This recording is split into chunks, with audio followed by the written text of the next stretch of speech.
FM Maranata. Teléfono para dejar mensaje de WhatsApp 11 66 05 16 83. 11 66 05 16 83. Y les pedimos a los amigos y hermanos que nos están escuchando a través de Misión 2000 que nos deje su mensajito en el teléfono citado recién, que es el 11 66 05 16 83. La web de la radio es www.maranata.net y la de Misión 2000 www.fmmission2000.com. Los invitamos a nuestra reunión general los días domingos a las 18 horas en la iglesia Bethesda de la calle Homero 1322 de Ciudad Autónoma de Buenos Aires. Y la fanpage de nuestra iglesia es Bethesda Iglesia. Bethesda Iglesia, y ahí vas a encontrar un montón de cosas que publican y que comparten los jóvenes a través de esta página de internet. Muy bien, y ahora sí le damos la bienvenida formal a nuestro hermano acá para que nos comparta el pensamiento de hoy de la palabra de Dios para este mi primer bloque del programa. Gracias, Adolfo, buenas tardes a todos. Ahí llegó un mensajito de nuestro pastor Leonardo Antinori diciendo que nos está escuchando junto con su familia.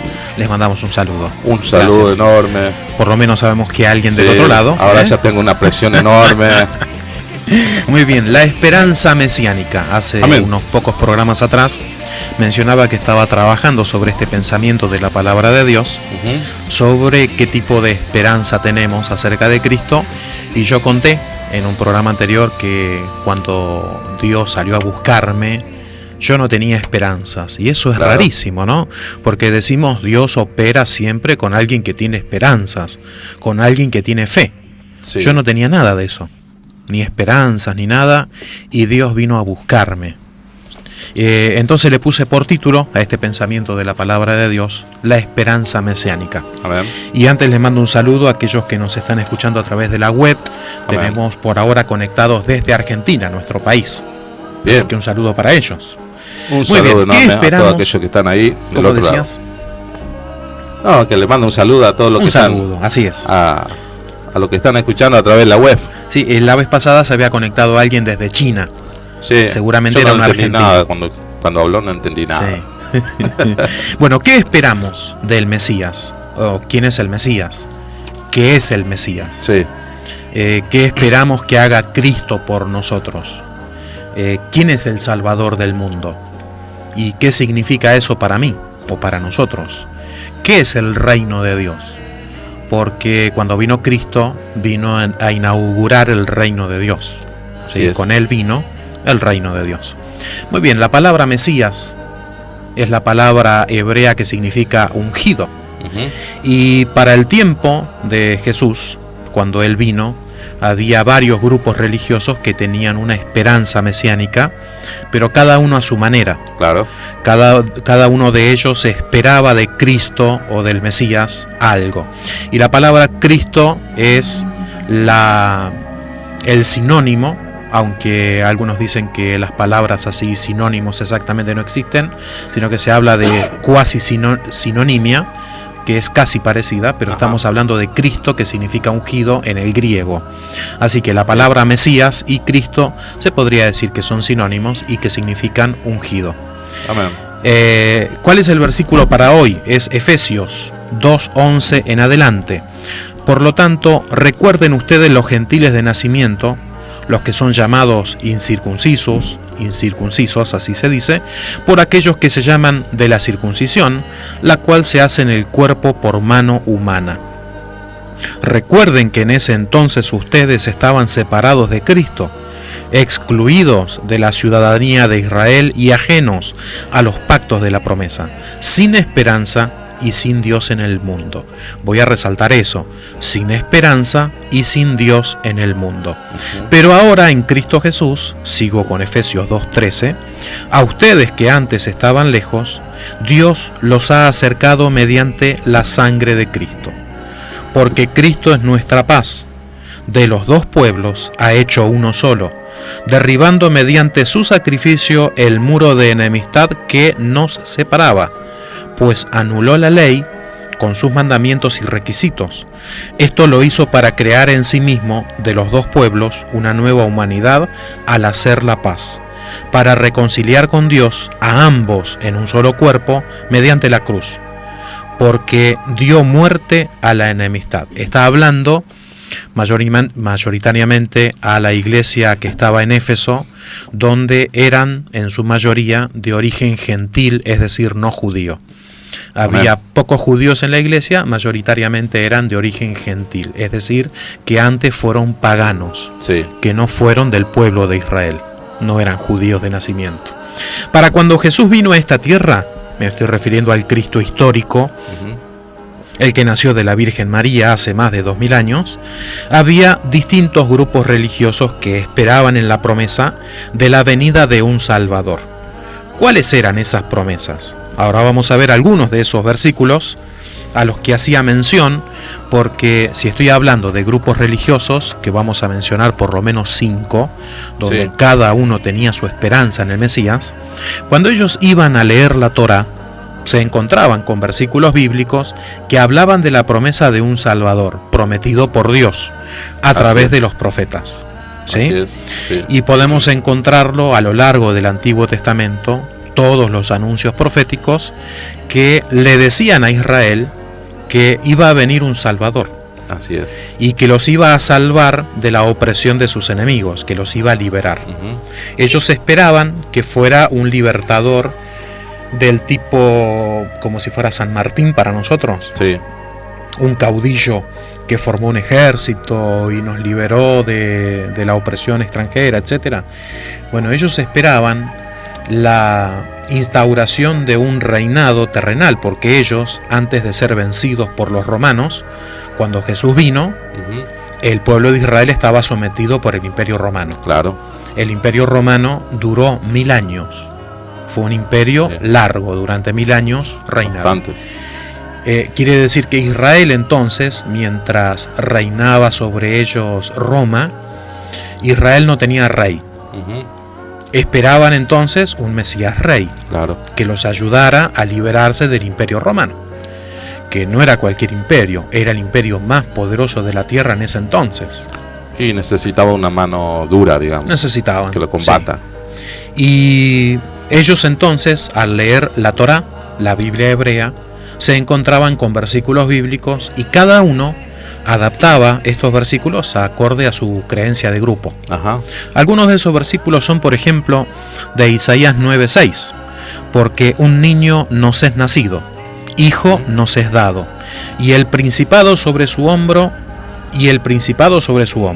y se llamará su nombre admirable, consejero, Dios fuerte, Padre eterno, príncipe de paz. De paz. ¿Te animas a leer Isaías 11:10?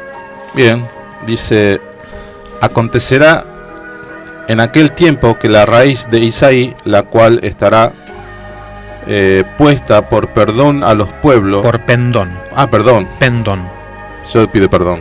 Perdón a los pueblos será buscada por la gente y su habitación será gloriosa.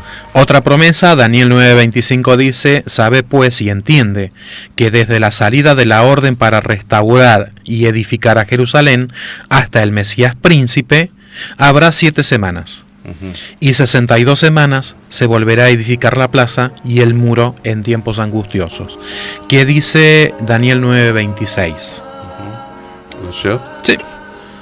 Y después de las 62 semanas se quitará la vida al Mesías, mas no por sí, y el pueblo de un príncipe que ha de venir destruirá la ciudad y el santuario, y su fin será con inundación, y hasta el fin de la guerra durará las devastaciones. Sí, luego Jeremías dice, vienen días, afirma el Señor, en que haré un nuevo pacto con el pueblo de Israel y con la tribu de Judá. Recordemos que el reino de Israel estaba dividido en dos. Así es. Por un lado Israel y por otro lado Judá, el reino del sur y el reino del norte. No será un pacto como el que hice con sus antepasados el día en que los tomé de la mano y los saqué de Egipto, ya que ellos lo quebrantaron a pesar de que yo era su esposo, afirma el Señor. Este es el pacto que después de aquel tiempo haré con el pueblo de Israel, afirma el Señor. Pondré mi ley en su mente y la escribiré en su corazón. Yo seré su Dios y ellos serán mi pueblo. Ya no tendrá nadie que enseñar a su prójimo, ni dirá nadie a su hermano, conoce al Señor, porque todos, desde el más pequeño hasta el más grande, me conocerán, afirma el Señor. Yo les perdonaré su iniquidad y nunca más me acordaré de sus pecados.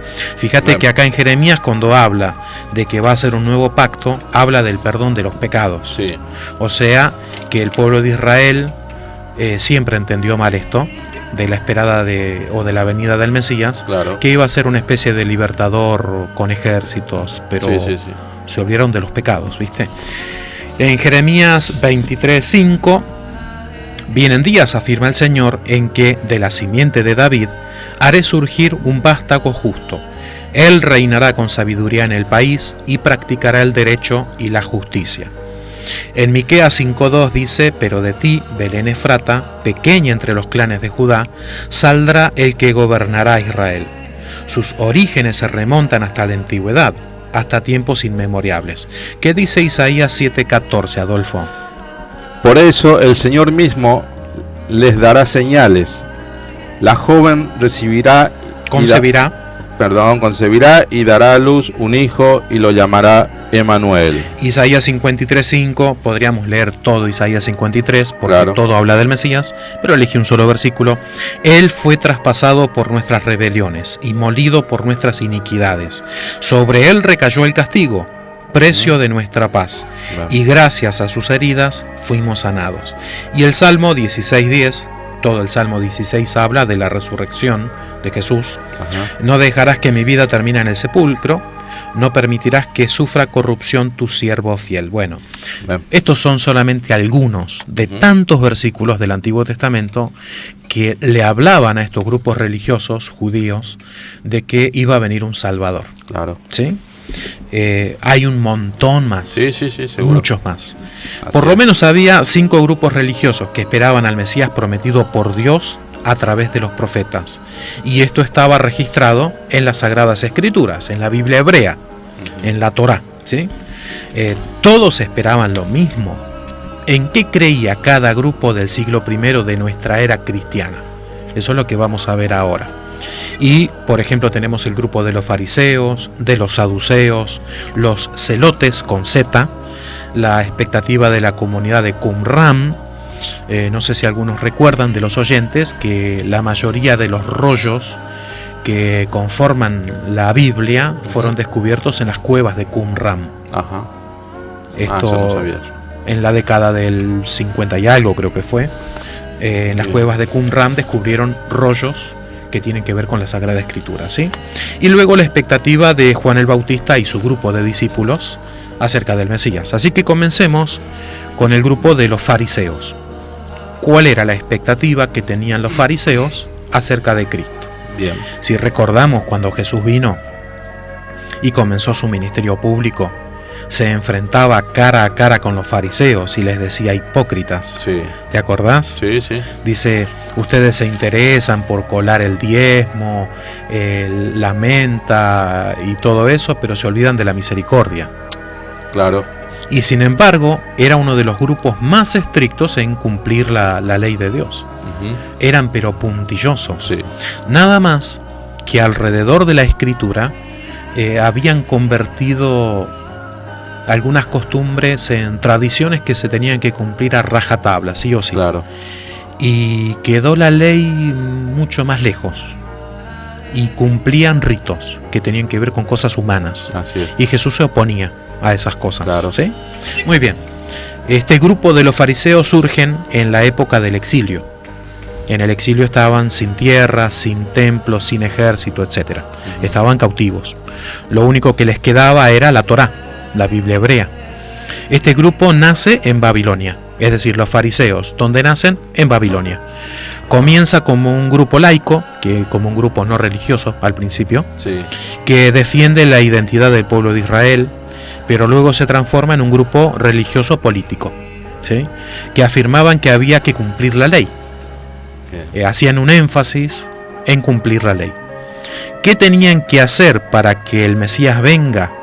Si había alguna forma de acelerar la venida del Mesías, Sí. había que cumplir la ley de Dios a rajatabla, puntillosamente, al pie de la letra. El Mesías sería uno que cumpliera toda la ley de Dios, y ellos, estos fariseos, con respecto al reino de Dios, ellos creían que el reino se iba a hacer presente a través del cumplimiento de la Torá. Había que cumplir la palabra de Dios. Claro. Y recordemos que Jesús cumple con algunas de estas expectativas, así se dice, pero no desde la lente farisaica, Ajá. no desde la forma de ver que tenían los fariseos. Otro grupo, que son de los saduceos, tenían otra expectativa acorde al Mesías. Y todos leían los mismos versículos, Sí, sí, Todos leían lo mismo, pero cada grupo lo interpretaba para sí, claro, por supuesto. conforme a su creencia, ¿sí? Como grupo nacen en la época de la reconstrucción del Templo de Jerusalén. ¿Te acordás que fue derribado por los babilonios y el Sí. pueblo fue cautivo y luego volvieron para reconstruirlo? Claro, por supuesto. Primero reconstruyeron algunas casas de la gente que más tenía dinero, Sí. luego reconstruyen el templo y años más tarde reconstruyen la muralla. Ahí lo tenemos a Esdras, Sí. en lo que tiene que ver con el templo, y luego a Nehemías con respecto a las murallas, claro, de Jerusalén, ¿sí? Así que este grupo de saduceos son judíos que miran el reino de Dios en torno al templo y los rituales sagrados y todo lo que tiene que ver con el ceremonial litúrgico.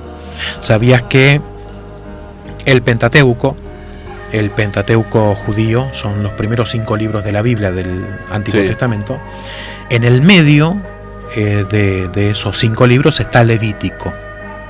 Claro. Bueno, una de las formas de escribir que tenían y de agrupar libros que tenían los judíos era de poner lo más importante en el medio. Ajá. Así que Levítico para ellos era muy importante porque allí estaba todo el tema del ceremonial, la liturgia, todo lo que tenía que ver con los ritos sagrados. Sí. Para ellos era el centro de la vida judía. Era Así es. muy importante. Así que la esperanza de estos saduceos era que el Mesías venga, pero para que el Mesías venga el templo tenía que estar de pie y tenía que estar funcionando el sistema sacrificial religioso dictado por la ley de Moisés. El Mesías estaría ligado a todo eso institucional religioso del templo, y cuando Jesús vino resignificó esta expectativa mesiánica de los saduceos, haciendo que él mismo fuese el templo. Bien. Recordemos que Juan 2:19 dice: respondió Jesús y les dijo, destruid este templo y en 3 días lo levantaré. Y estaba hablando del templo de su cuerpo. Su cuerpo, ¿sí? sí, sí. Vamos a hablar de otra expectativa entonces, la de los celotes con Z, celotes. Bien. Algunos dicen que era el grupo terrorista para ese tiempo, Ajá. era un grupo guerrillero, ¿viste? Ah. Que actuaba entre las sombras, haciendo pequeñas insurrecciones, tratando de matar de a poco a quienes lo dominaban, que eran los romanos, ¿sí? Este grupo surge con Judas Macabeo, esto es entre el 70 y el 80 antes de Cristo, y son guerrilleros, son revolucionarios, y su esperanza mesiánica tiene que ver con un líder, un libertador, alguien que iba a usar la lucha armada para imponer a la fuerza el reino de Dios. ¿Cómo se imponía el reino de Dios? A la fuerza, ¿sí? A golpe de espada. Para que el Mesías venga a salvarlos, hay que luchar. Es decir, ¿se puede acelerar de alguna manera la venida del Mesías? Bueno, tenemos que armar guerra. Tenemos que estar guerreando y el Mesías va a venir. En eso creían los celotes. Claro, ¿sí? seguro, sí. Por medio de estas guerras se acelera la venida del Mesías prometido. Y recordemos que Pedro, con una espada, le corta la oreja a Malco cuando vinieron a arrestar a Jesús. Y el Señor le vuelve a pegar la oreja en su lugar. Así es. Es decir, se encuentra con esta expectativa de Pedro de que hay que... En el grupo de discípulos había celotes. Bien. En el grupo de los discípulos había celotes Sí, sí. que eran guerrilleros. Andaban con la espada en la cintura. Claro. Hoy dirían, viste, estarían con la 9 milímetros en la cintura.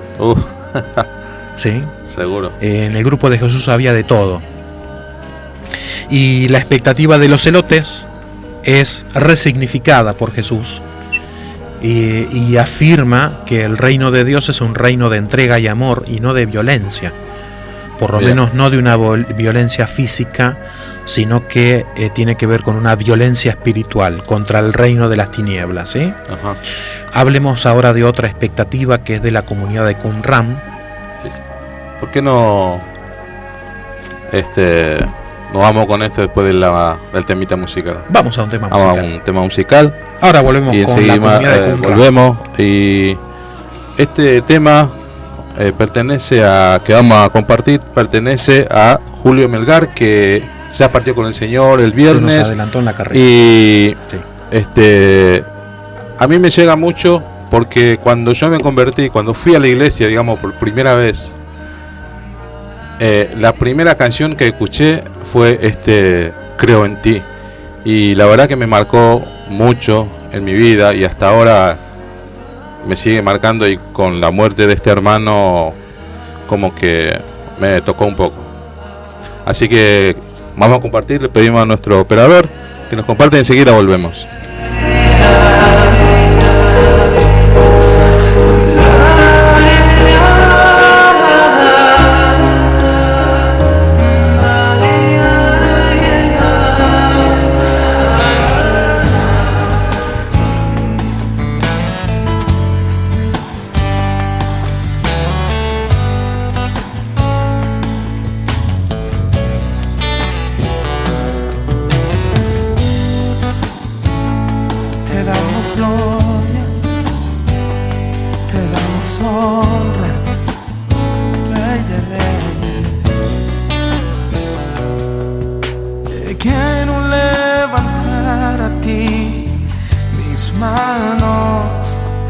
Maravilloso Jesús, milagroso Señor, y llenas el lugar de tu presencia y al descender tu poder a los que estamos aquí.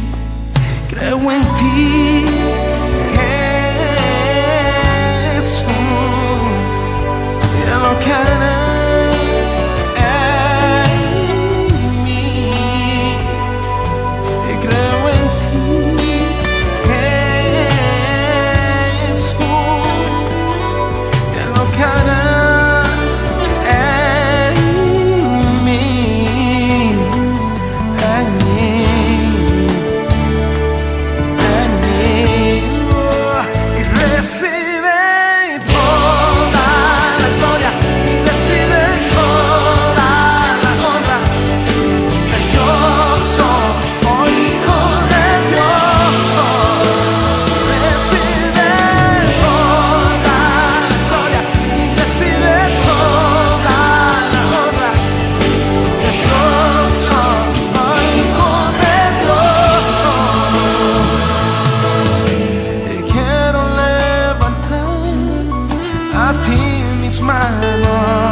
milagroso Señor, llenas el lugar de tu presencia y es descender tu poder a los que estamos aquí.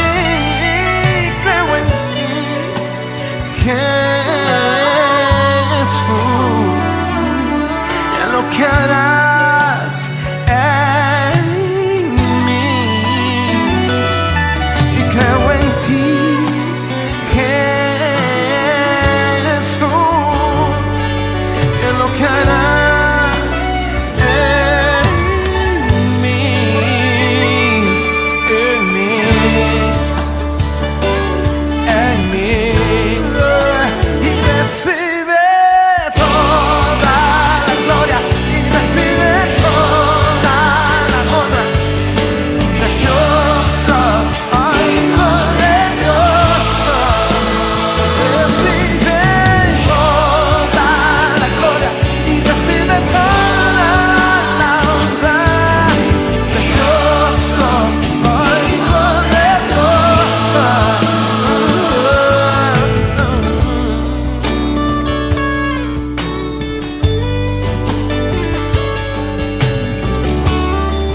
tus manos y dígale, Señor, gracias.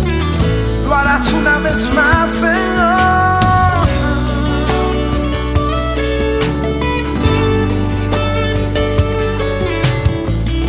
Vamos a levantar nuestras manos y vamos a decirlo. Recibe toda la gloria y recibe toda la honra.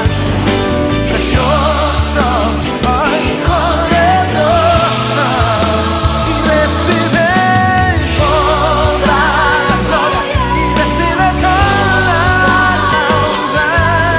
Precioso Hijo de Dios, y recibe toda la gloria y recibe toda la honra. Precioso Hijo de Dios, Señor, oh Señor, aleluya, oh Señor, Hijo de Dios, Hijo de Dios, Hijo de Dios,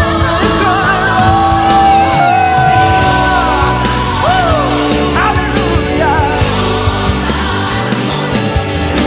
Precioso Hijo de Dios, recibe toda la gloria y recibe toda la honra.